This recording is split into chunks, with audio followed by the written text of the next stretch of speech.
पापा रुको।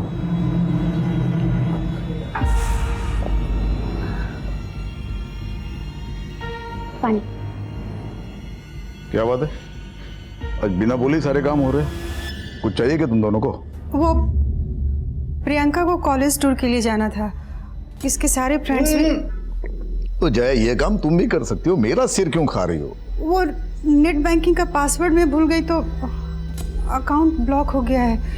लो दे दो। तुम भी ना।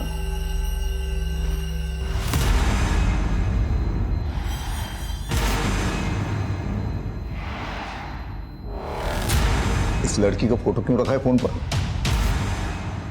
मुझे इमोशनल ब्लैकमेल करना चाहती हो? ये लड़की मेरे लिए मर चुकी है। ऐसे मत बोलिए, आज जन्मदिन है रश्मि का। जन्मदिन उनका होता है जो जिंदा होते हैं। मरे हुए लोगों की बरसी मनाई जाती है। काश 25 साल पहले अपने हाथों से उसका गला दबा के उसे मार दिया होता, तो आज कम से कम उसकी वजह से समाज में बेइज्जत तो ना होना पड़ता।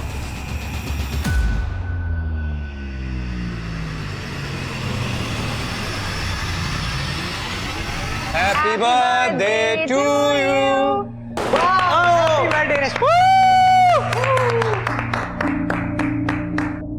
Happy birthday. Happy birthday. Oh my God, Ronak! This is so beautiful. Thank you so much. Thanks to you. तूने मेरा सोशल मीडिया अकाउंट हैंडल किया और मुझे ये वेब सीरीज मिली। किसी पोस्ट को कैसे वायरल करते हैं ये बंदी जानती है। Guys, see. किसी भी पोस्ट को वायरल या ट्रेंडिंग करने का एक सिंपल फंडा है। बदनाम हुए तो क्या हुआ? नाम तो हुआ ना। पॉइंट है boss.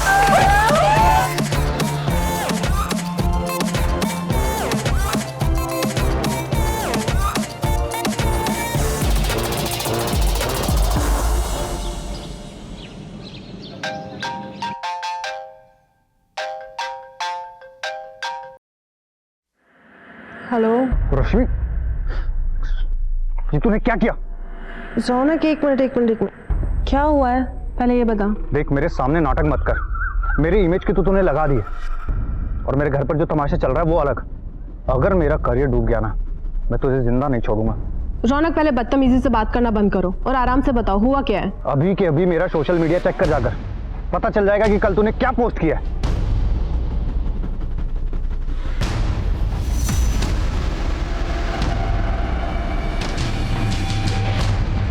What's wrong with you, रश्मि? ये क्या कर दिया है तूने? यार पता नहीं कैसे हो गया ये, मुझे समझ नहीं आ रहा। मैं नशे में थी तो पता नहीं कैसी गलती हो गई यार। गलती? बहुत बड़ा कांड कर दिया है तूने।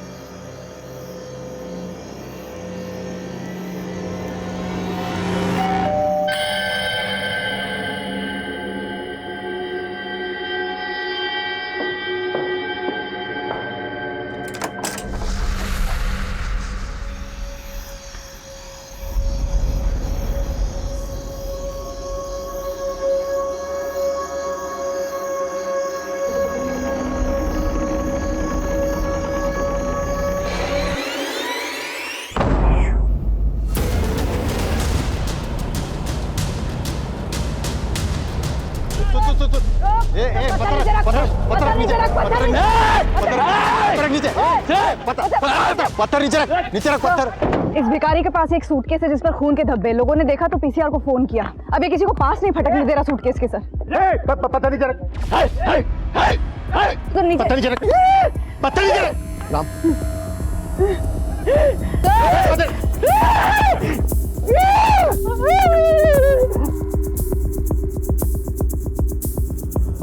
मैं खोलो।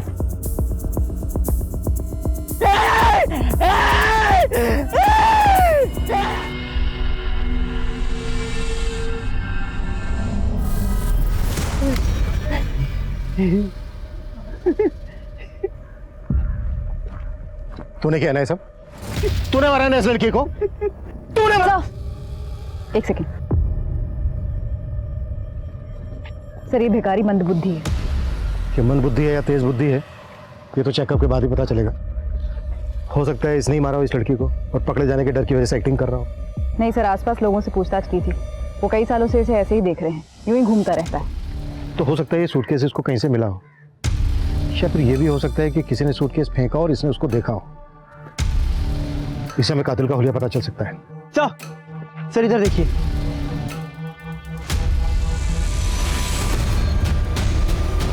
इसके बाद उस तरफ खून के बिल्कुल निशान नहीं है, तो इसका मतलब यह है कि सूटकेस को यहां से घसीटते हुए वहां तक ले जाएगा। यानी इस पॉइंट तक सूटकेस किसी व्हीकल में लाया गया होगा। राइट, जाहिर सी बात है यहाँ पे कोई सीसीटीवी तो होगा नहीं। इस रास्ते पर आने वाले जितने भी रूट्स हैं उन सब की सीसीटीवी फुटेज चेक करो। उन रूट्स पर आने वाली सभी गाड़ियों को खंगालो। सर, बॉडी को पोस्टमार्टम के लिए भेज देते हैं। और दिल्ली एनसीआर में जितनी भी मिसिंग कंप्लेंट फाइल हुई हैं उन सबको खंगालो। हो सकता है इस लड़की की गुमशुदगी की रिपोर्ट लिखवाई गई। सर, नेट बंद होगा उसका, मिस्ड कॉल देखेगी तो खुद ही कॉल करेगी। पर मम्मी, दीदी का नेट कभी नहीं बंद रहता है, उनका तो सारा काम ही नेट पर है ना। बेटा बिजी होगी, और एक काम कर, तू जाके खाना गर्म कर, तेरे पापा आते ही होंगे, उनको पता चल जाएगा तो तू समझ रही ना बेटा क्या। तो क्या मम्मी, क्या कर लेंगे वो? दीदी ना एकदम सही बोलती है, हम सब पापा के हाथ की कठपुतलियां हैं। क्या वो कभी हमारे बारे में सोचते हैं कि उनकी बेटियों की, उनकी बीवी की भी कोई अपनी विशेष हो सकती है, लाइफ हो सकती है? लेकिन नहीं, वो हमारे बारे में बिल्कुल नहीं सोचते। मैं क्या कुछ गलत बोल रही हूँ मम्मी? तो विक्टिम के हाथ पे ये टैटू फ्रेंच लैंग्वेज में है, इसका मतलब है my life my rules. My life my rules, बताइए लड़की रेबल टाइप की होगी। वाह दी, कूल है ना? इसका मतलब है मेरी जिंदगी मेरे नियम, मेरी जिंदगी अपने हिसाब से चलाऊंगी, जैसे कि मैं हूं। तू जानती क्या है ये? क्या कर दिया? मुंह पर तो काली पोत चुकी हो तुम पहले ही, ये हाथ का भी सत्यानाश कर दिया। इसी तरह से ना यहाँ माथे पर लिख दिया हमारे कि नालायक बेटी का मजबूर बाप। पापा ऐसा भी क्या करते? अरे ये क्या कम कर दिया क्या तुमने? हाँ, मिटा दे, मिटा दे, मिटा दे। वो नहीं निकलेगा। अरे कैसे नहीं निकलता है, देखते हम। पापा, दीदी को दर्द होगा। आजा। पापा, पापा, पापा, पापा नहीं, पापा प्लीज, पापा प्लीज, दीदी को दर्द हो रहा है, पापा प्लीज। पापा नहीं निकलेगा वो, प्लीज छोड़ दीजिए। याद रखना, ये मेरा घर है, यहाँ सिर्फ मेरे नियम चलेंगे, यहाँ तेरा कुछ नहीं चलेगा।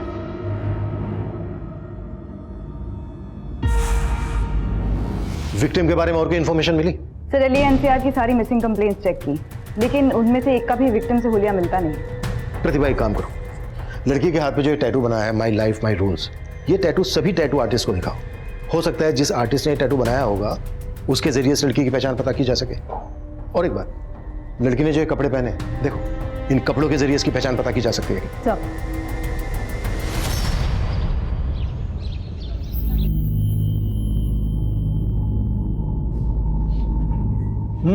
सब्जी देना। अरे देना।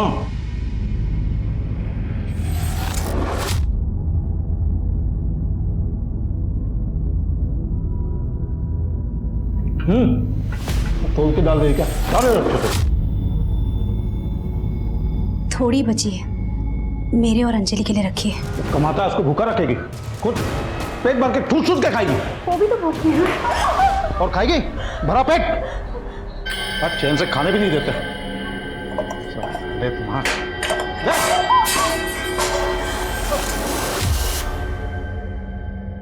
पोस्टमार्टम रिपोर्ट में लड़की की उम्र लगभग 25 साल है।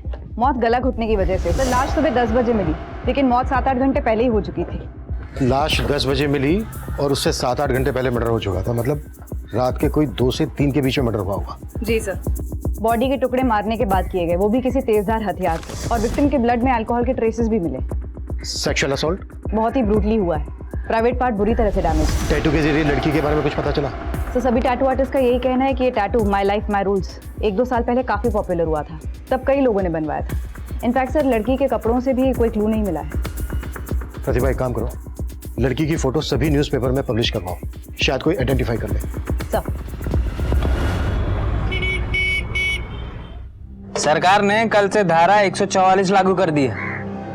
सुना है बहुत खतरनाक बीमारी है ये। अब पता है चाइना में तो कई लोगों की मौत भी हो गई वायरस की वजह से। अब पता नहीं क्या क्या दिन दिखाएगा ये कोरोना यार।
अम्मा भूख लगी है। जा बैठ, मैं ला रही हूँ।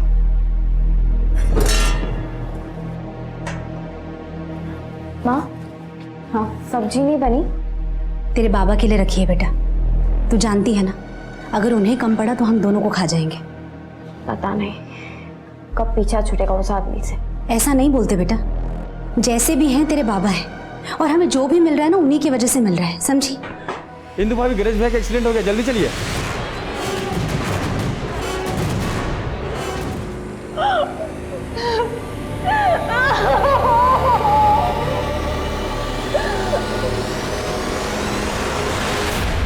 सब भिखारी की रिपोर्ट आ गई है। साइकोलॉजिस्ट का कहना है कि वो अपना मानसिक संतुलन काफी पहले ही खो चुका था, और जिस प्रिसिशन से क्राइम हुआ है ये उसके बस की बात ही नहीं है। क्राइम करना भले ही उसके बस की बात ना हो, पर देख तो सकता है। साइकोलॉजिस्ट ने उससे काफी देर बात की। उनका कहना है कि उस भिखारी ने कुछ तो देखा है, क्योंकि वो बार बार किसी गाड़ी और सूटकेस के बारे में बात कर रहा है, लेकिन काफी पूछताछ करने के बाद भी वो उससे कोई इन्फॉर्मेशन निकाल नहीं पाए। छोड़ दो उसको, लेकिन नजर रखो उस पर, और अपने सारे खबरियों को एक्टिव कर दो। जब तक इस लड़की की हमें पहचान नहीं पता चल जाती, तब तक ये केस आगे नहीं बढ़ पाएगा। ये गंगा जमुना बहाना बंद कर, समझी? एकदम आवाज नहीं आनी चाहिए, आवाज नहीं आनी चाहिए, समझ में? ऐसा नहीं मानोगे तुम लोग। उठ जाओ।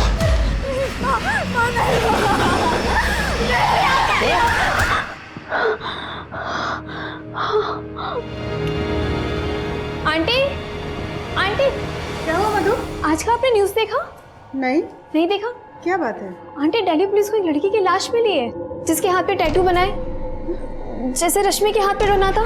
जब मेरे फोटो गौर से देखी तो ये देखिए। ये मेरी रश्मि नहीं है।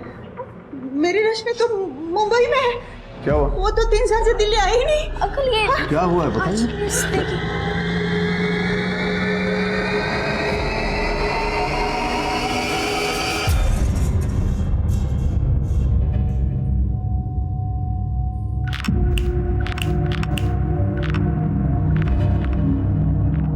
बेटा डरो मत, वो लड़के तुम्हें नहीं छेड़ेंगे अब। अच्छा बताओ, भूख लगी है? एक चाय और एक बिस्किट देना बच्ची को।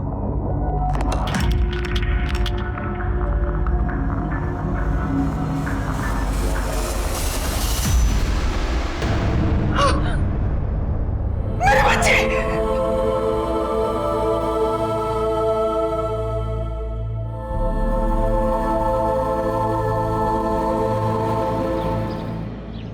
रश्मि तो मुंबई में रहती थी। जब हमने अखबार में खबर पड़ी। माधव जी, आप हमें रश्मि का मोबाइल नंबर दे दीजिए। मोबाइल? सर, वो रश्मि दीदी का फोन चोरी हो गया था, तब से उन्होंने नया नंबर नहीं लिया। ठीक है, आप हमें रश्मि का पुराना मोबाइल नंबर और मुंबई का एड्रेस दे दीजिए। आप लोगों की आखिरी बार कब बात हुई थी रश्मि के साथ? 6 दिन पहले ही बात हुई थी, इंटरनेट पर। मुंबई में ही हो प्रियंका, और कहाँ जाऊंगी? रश्मि दीदी 3 साल हो गए, अब तो घर आ जाओ। देख, मैं उस जेल में वापस नहीं आ सकती, वरना जेलर साहब और पापा मेरी जान ले लेंगे। हम इंटरनेट के थ्रू ही बात किया करते थे। रश्मि कौन सी कंपनी में काम करती थी? कंपनी का तो नहीं पता, लेकिन किसी टैलेंट मैनेजमेंट कंपनी के साथ वो काम करती थी। रश्मि अगर मुंबई में रहती थी तो उसकी लाश यहाँ दिल्ली कैसे पहुंची होगी? मुंबई पुलिस से कांटेक्ट करो और रश्मि की सारी इंफॉर्मेशन निकालो। एक तरफ रश्मि के कातिल की तलाश पुलिस को मुंबई ले गई थी, तो दूसरी तरफ दिल्ली से सटे गाजियाबाद में भी एक बहुत ही बड़ी घटना घटी। सर, ये कुमार जायसवाल का घर है। सर, बड़े दबंग आदमी थे, अपने वार्ड के पार्षद भी रह चुके हैं। सर, इनकी लाश।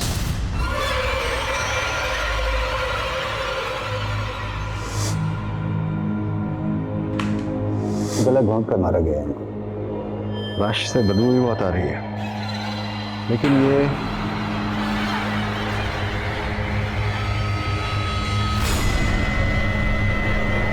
लगता है इस रस्सी का इस्तेमाल गला घोंटने के लिए किया गया है। कांस्टेबल, इसको फॉरेंसिक जांच के लिए भेजो। अच्छा, घर में लूटपाट जैसी भी कोई घटना घटी है? हाँ सर, पूरा घर बिखरा पड़ा है। सबसे पहले लाश को किसने देखा? सर, इनके पड़ोसी अजीत महतो। साहब, 1-2 दिन से मैंने जायसवाल साहब को नहीं देखा, और जब ये थाली वाला कार्यक्रम हो रहा था उस वक्त भी बाहर नहीं आए। अरे जायसवाल साहब, जायसवाल साहब, अरे बाहर निकलो।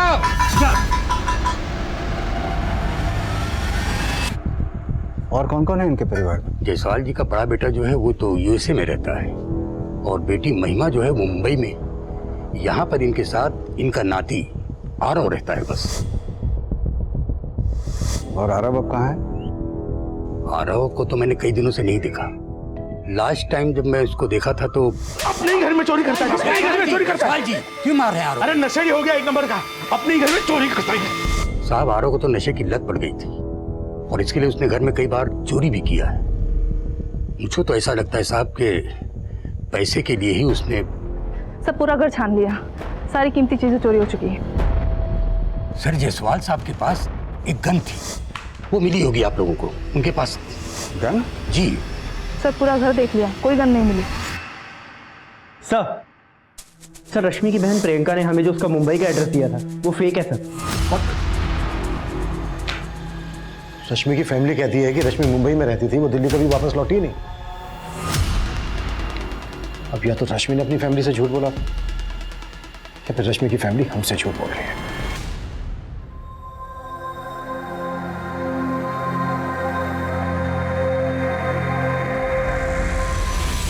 बेटा मुंबई जाना जरूरी है क्या? हाँ माँ, मेरी ड्रीम जॉब है। जो सैलरी मुझे मुंबई में मिलेगी वो नोएडा।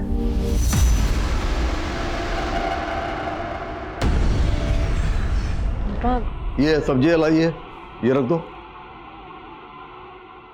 अगर मेरी मर्जी के खिलाफ इस दहलीज के बाहर किसी ने कदम भी रखा तो दोबारा वापस नहीं आ पाएगा। ठीक है पापा, नहीं आऊंगी वापस, आई प्रॉमिस।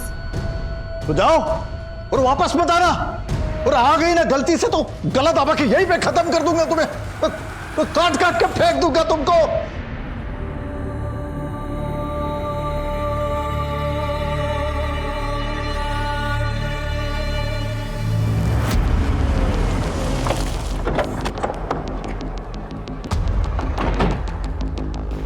ये क्या बात कर रहे सर आप?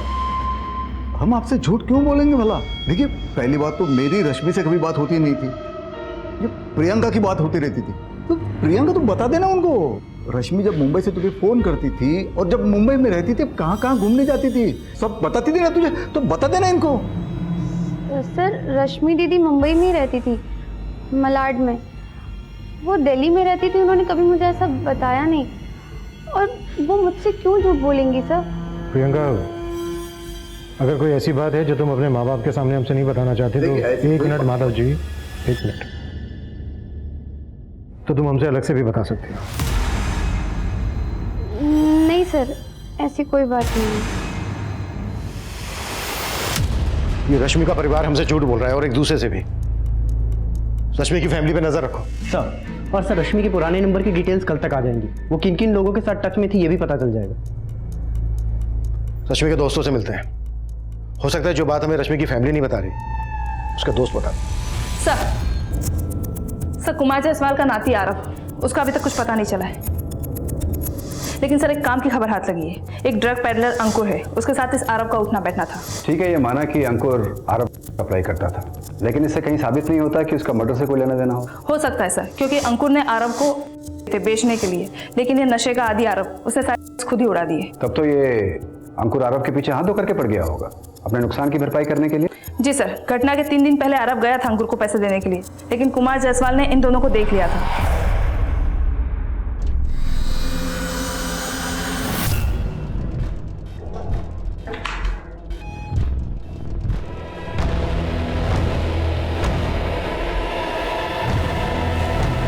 ये जहर खरीदने के लिए तूने घर से पैसे चुराए? हाँ?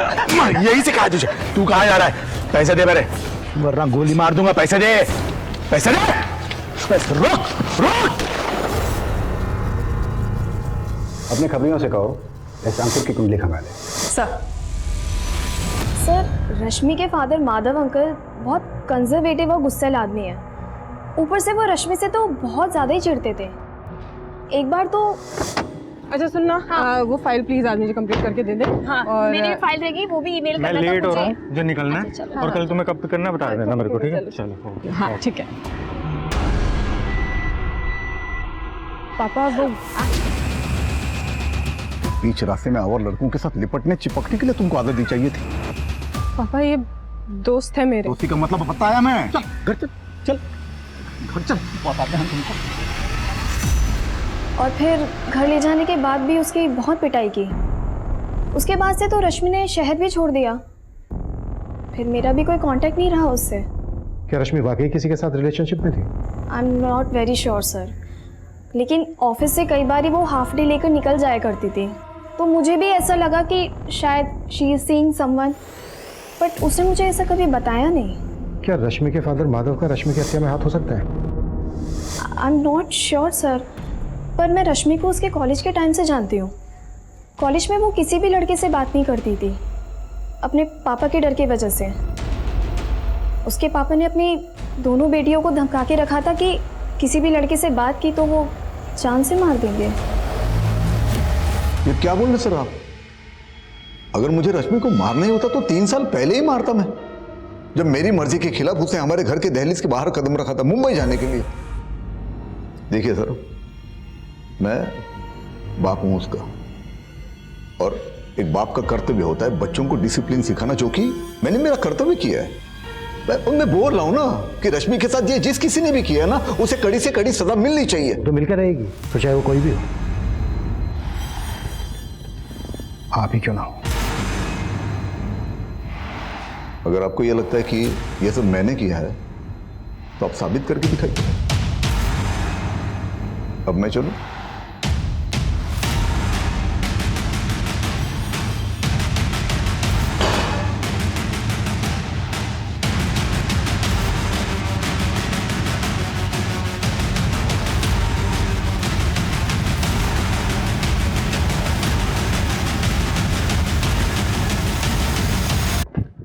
सर, रश्मि के कॉल रिकॉर्ड्स आ गए। उसका नंबर दिल्ली में ही रजिस्टर्ड है। इनफैक्ट उसका फोन कभी चोरी ही नहीं हुआ। उसने अपना नंबर 3 महीने पहले इस्तेमाल करना बंद कर दिया। कॉल रिकॉर्ड से कुछ मिला? सर, उसकी 3 लोगों से रेगुलरली बात होती थी, रौनक दहिया, सोनाली दवे और निहारिका शर्मा। रौनक और निहारिका एक्टर्स हैं और ये सब के सब दिल्ली में बेस्ड हैं। इनफैक्ट सर, उसके कॉल डिटेल्स में एक भी नंबर मुंबई का रजिस्टर्ड नहीं है। इसका मतलब रश्मि कभी मुंबई गई नहीं थी, वो यहीं दिल्ली में थी। रश्मि ने अपनी फैमिली से झूठ बोला कि उसको मुंबई में जॉब लगी है। और हाँ सर, रौनक का 3 महीने पहले सोशल मीडिया पर एक आपत्तिजनक वीडियो वायरल हुआ था। तब रश्मि उसका सोशल मीडिया अकाउंट हैंडल कर रही थी। हे नेटिजन्स, आज मेरा बर्थडे है। सी, हैप्पी बर्थडे रश्मि। और आज मेरे बर्थडे पे मैं आप सबके साथ ना बहुत सारी बातें शेयर करना चाहती हूँ। मैं पिछले 3 साल से इंडिपेंडेंट हूँ और मेरा करियर भी एकदम मस्त जा रहा है। लेकिन कभी कभी ना लाइफ की गाड़ी डिरेल हो जाती है, लेकिन मैं उसे सक्सेसफुली ट्रैक पर लेकर आऊंगी, क्योंकि I believe in my self. और मैं आप सबको भी ये कहना चाहती हूँ, हमेशा अपने आप पर बिलीव करना, अपनी शर्तों पे जीना।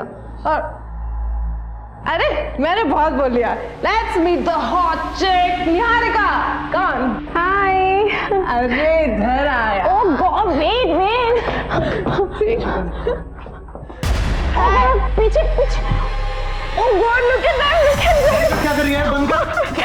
Breaking news, womaniser lady boy कहलाने वाले माचो मैन रौनक दहिया है किसी और लड़के की बाहों में। इसी के क्या लगता है आप लोगों को? स्टॉप इट मैन, ये होना कोई क्राइम नहीं होता। और वो रियल लाइफ में भी माचो और रियल लाइफ में भी माचो। यार राइट, ओके। तो क्या ये सेम बात इसकी वाइफ को जाके बता सकती है? तो ये सारी बातें छोड़ यार। अच्छा तुम मेरी बात सुनो, तुम मेरी प्रमोशनल वीडियो कब पोस्ट करोगे? यार तू बोल, अभी करूं? हाँ। अभी कर दीजिए। हाँ। रुक, just give me a minute. Niharika no बोलेगा, नो बोले नहीं, यहीं रुक।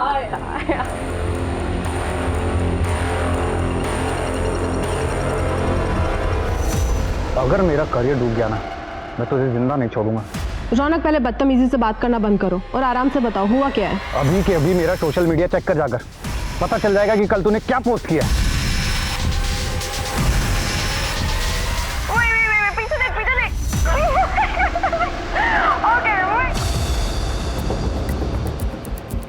रश्मि 3 महीने से अपना मोबाइल फोन यूज नहीं कर रही थी, इंटरनेट कॉलिंग पे बात कर रही थी। रौनक से मिलो। मैडम मैं दिल्ली में रहता हूँ और मैं उससे यहीं मिला था। रश्मि से आखिरी बार कब मिले थे तुम? मैं रश्मि से आखिरी बार उसके बर्थडे पार्टी पे मिला। उस रात को मैं कैसे भूल सकता हूँ? उस रात की एक वीडियो ने मेरा पूरा करियर बर्बाद कर दिया। मेरी वाइफ मुझे छोड़कर चली गई। मुझे तो लगता है कि उसे उसके किए की सजा मिल गई। बहुत बड़ा ब्लंडर कर दिया था रश्मि ने सर, इसलिए उसे कुछ दिनों के लिए अंडरग्राउंड होने को बोला था मैंने। और तकरीबन 3 महीने पहले उसने अपना फ़ोन इस्तेमाल करना छोड़ दिया था और अपना नंबर फिर उसने दोबारा कभी यूज़ नहीं किया। रश्मि यहाँ दिल्ली में कहाँ रहती थी? यही साउथ दिल्ली में रहती थी। रश्मि यहाँ जो साउथ दिल्ली में रहती थी वो एड्रेस देंगे आप हमें? या श्योर।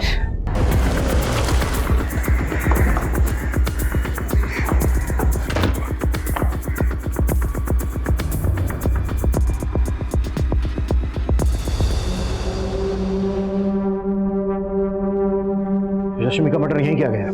लाश को काट कर ट्रॉली बैग में भरा गया है। पूरा घर चेक करो, कुछ भी छूटना नहीं चाहिए।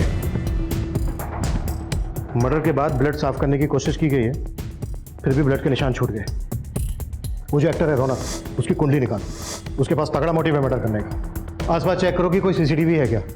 अगर मिलता है तो मर्डर वाले दिन की फुटेज चेक करो। और रश्मि के मोबाइल का IMEI नंबर निकालो। पता करो कि उसमें कोई दूसरा नंबर एक्टिव हुआ था क्या।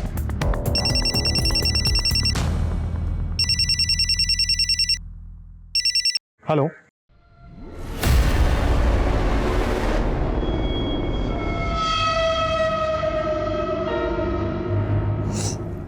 सब आपकी वजह से हुआ है।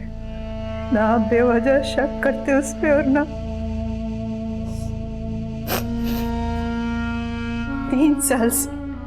3 साल से हमारी बच्ची इसी शहर में रह रही थी, लेकिन एक बार हमसे मिलने तक नहीं आई। इसी बात को तुम समझ नहीं रही हो जया? 3 साल से इसी शहर में थी ना, फिर भी उसने तुमसे झूठ बोला। अपने घर से ज्यादा उसे अपनी आजादी प्यारी थी।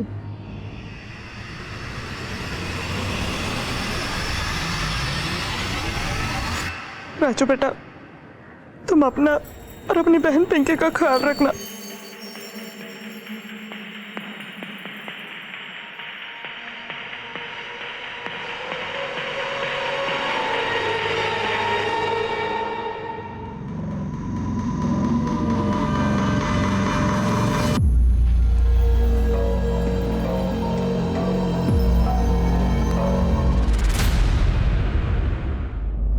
पूछताछ करो। सर ये फैमिली 4 महीने पहले ही यहाँ शिफ्ट हुई थी। हरीश एक प्राइवेट कंपनी में जॉब करता था, लेकिन कोविड के कारण वो कंपनी बंद हो गई। आइए सर,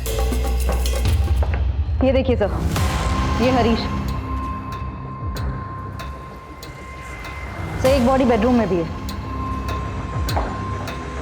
ये देखिए सर।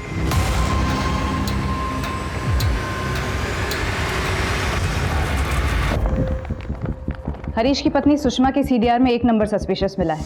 पिछले 2 दिन में इस पर कई बार लगातार बात हुई है। हेलो, नंबर आगरा का है, किसी ललिता श्रीवास्तव का। अभी स्विच ऑफ है।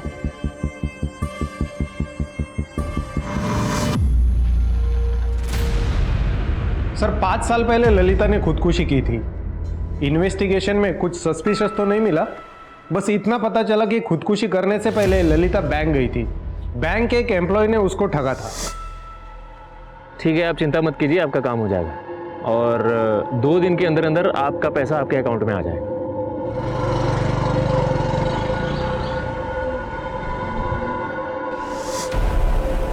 कौन था वो? ये केशव नाम है इसका। इसने ललिता को वादा किया था उनके जमीन पर वो लोन दिलवाएगा, लेकिन जमीन को धोखे से बेच दिया। अभी तक हमारे हाथ नहीं लगा है। ठीक है, तुम हमें इसकी सारी डिटेल्स दो। सर, कौन हो सकता है वो जो 5 साल पहले मिली ललिता के मोबाइल नंबर से हमारी दूसरी विक्टिम सुषमा से बात कर रहा था? हाँ प्रतिभा। सर, रश्मि के मोबाइल के IMEI नंबर से एक नए नंबर का पता चला है। उसका CDR निकाला तो पता चला वो किसी मनीष अग्रवाल नाम के आदमी से टच में थी। मैं आगरा से निकल रहा हूँ, थाने बुलाओ उसको।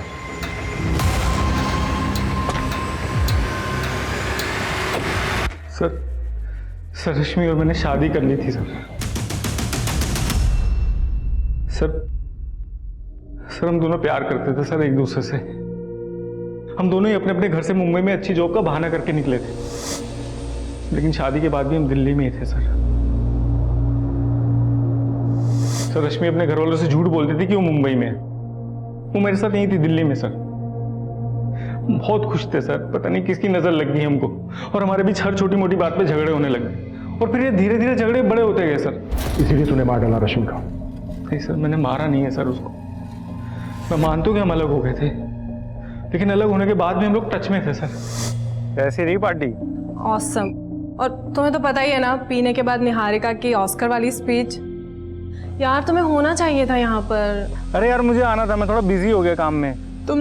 तुम काम करो, मैं जा रही हूँ अभी सोने, ठीक है? कल बात करती हूँ। मैं तो रोज उसको इसी उम्मीद पे फोन करता था कि एक दिन तो हमारे बीच में सब कुछ ठीक हो जाएगा। और जब सब कुछ ठीक नहीं हुआ तो तूने रश्मि को समझाने की कोशिश की, पर उसने तेरी बात समझी नहीं, इसलिए मार डाला रश्मि को तूने। उसने मारा नहीं है सर उसको सर मैं प्यार करता था उससे, उसे अपनी जिंदगी में वापस लाना चाहता था। तो जितना अपने आप को शरीफ दिखाने की कोशिश कर रहा है ना, उतना है नहीं। कुत्ता साले को सर, लेकिन तब तक कुत्ता जब तक ये सच ना हो। लेकिन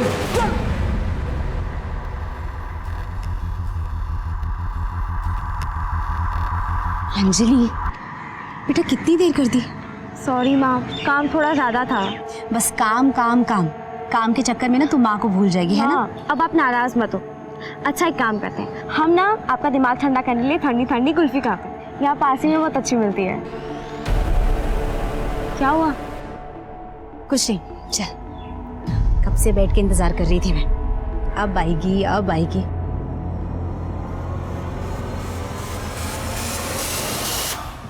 सर पिछले हफ्ते गाजियाबाद में एक सीनियर सिटीजन का मर्डर हुआ। नाम कुमार जायसवाल।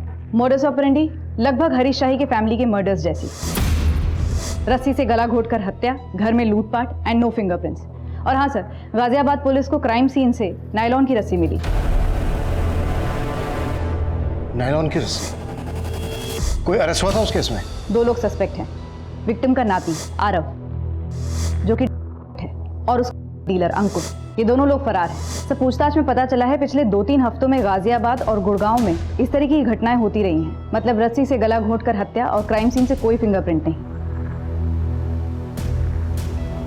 वो हरीश शाही केस की फाइल देना।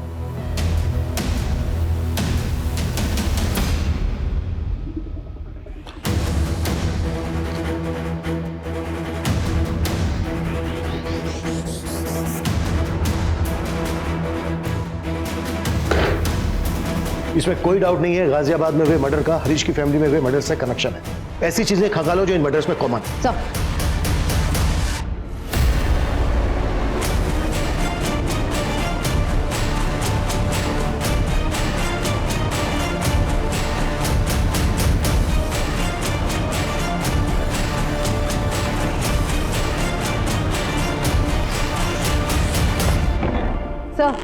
गाजियाबाद, फरीदाबाद और गुड़गांव के जिन घरों से लूटपाट और मर्डर के केसेस रिपोर्ट हुए हैं, वहाँ पड़ोसियों से बातचीत की तो उन्होंने बताया कि उन्होंने कुछ भी सस्पिशियस नोट नहीं किया।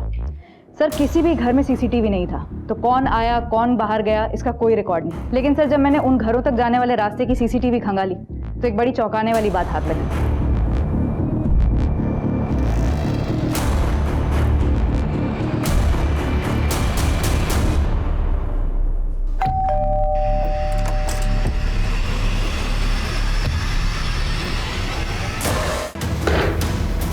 इसमें कोई डाउट नहीं है, गाजियाबाद में हुए मर्डर का हरीश की फैमिली में हुए मर्डर से कनेक्शन है। ये देखो, दोनों ही केसेस में ब्लड टेस्ट करवाए गए हैं, वो भी एक ऐसी कंपनी से जो ब्लड सैंपल घर पर लेने आता है। सर इसका मतलब ये गिरोह है जो टेस्ट करने के बहाने घर में घुसता है और क्राइम करता है। हाँ जी जी, वो आपने ब्लड टेस्ट करवाया था ना, तो उसी की रिपोर्ट आई है। रिपोर्ट कब तक आ जाएगी जी? मुझे तो बहुत डर लग रहा है, कहीं मुझे कोरोना ना हो गया हो। माफ करना, आप कोरोना पॉजिटिव हैं। पॉजिटिव? जी हाँ, पर आप चिंता मत कीजिए, ये हमारी टीम है जो आपके घर को सैनिटाइज कर देगी। आओ आ जाओ। अरे आप चिंता मत कीजिए, पूरा घर सैनिटाइज हो जाएगा, डिसइंफेक्ट हो जाएगा। आप टेंशन एक मिनट पहले मैंने बहू की रिपोर्ट तो देखकर दे। अबे पापा जी आप रिपोर्ट देख के क्या करेंगे? वो क्या है ना कि सारी मेडिकल लैंग्वेज है तो आपको समझ में नहीं आएगी। मैनू सब समझ में आता है। तेनू पता नहीं है पुत्र, मैं अपने पिंड विच ना वैद था, वैद। अबे बुड्ढे, फोन किसको लगा रहा है तू? हाँ, ज्यादा होशियारी कर रहा है तू।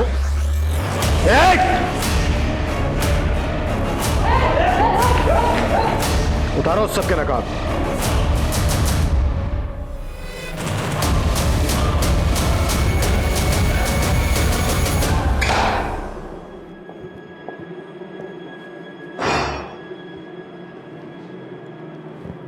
ललिता श्रीवास्तव तुम लोगों की पहली शिकार थी ना, जिसको लूटा तुम लोगों ने, जमीन हड़प ली उसकी। वो थी इतनी बेवकूफ कि उसको उल्लू बनाना बहुत आसान था सर। जब मैंने उसकी जमीन बेची तो आई थी मेरे पास रोती हुई। हाँ बोलिए, क्यों बुलाया मुझे यहाँ? प्लीज मेरे साथ ऐसा मत करो, वो जमीन मेरे लिए बहुत जरूरी है। देखिए पेपर तो आप ही ने दिए थे ना मुझे। मैंने तो लोन के लिए दिया था। मैं कुछ नहीं कर सकता। अरे देखो, मैं मर जाऊंगी। आपको जो करना है आप कीजिए, मैं कुछ नहीं कर सकता।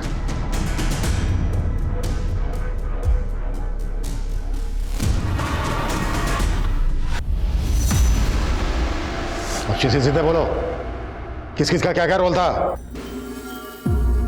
सर बशीर एक कंपनी में काम करता था जो लोगों के घरों में जाकर लोगों के ब्लड सैंपल और पैथोलॉजिकल कलेक्ट करते थे।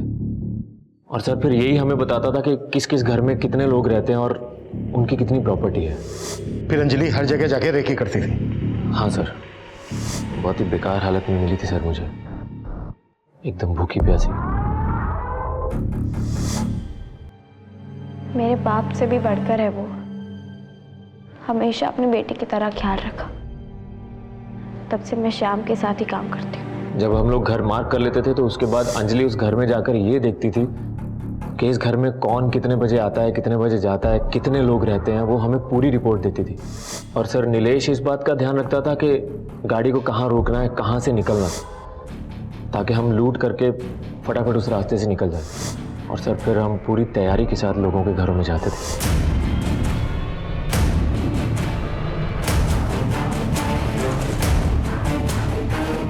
रश्मि को भी तुम ही लोगों ने मारा ना? जी सब पता कर लिया है हमने। मेरे पास भी रश्मि के केस में एक लीड है। रश्मि ने अपने मर्डर से एक दिन पहले सेम कंपनी को अपने ब्लड टेस्ट के लिए सैंपल दिया था। ये बोलो, रश्मि के साथ अलग क्यों? रश्मि का मर्डर हमारे प्लान में शामिल नहीं था। ये तो सब की वजह से हुआ सर। हम लोग एक्चुअली 18 तारीख को उसका घर लूटने वाले थे, लेकिन ये भी पहुंच गया उसके घर पे। साहब वो अंजलि के साथ रेकी पर गया था, तब दिखी थी पहली बार रश्मि। उसको देखते ही मेरा बत्ती जल गया था। उसकी बॉडी को काटा क्यों? साहब वो बैग के अंदर बॉडी आ नहीं रही थी और बॉडी फेंकने गया, भिखारी ने मुझे देख लिया था।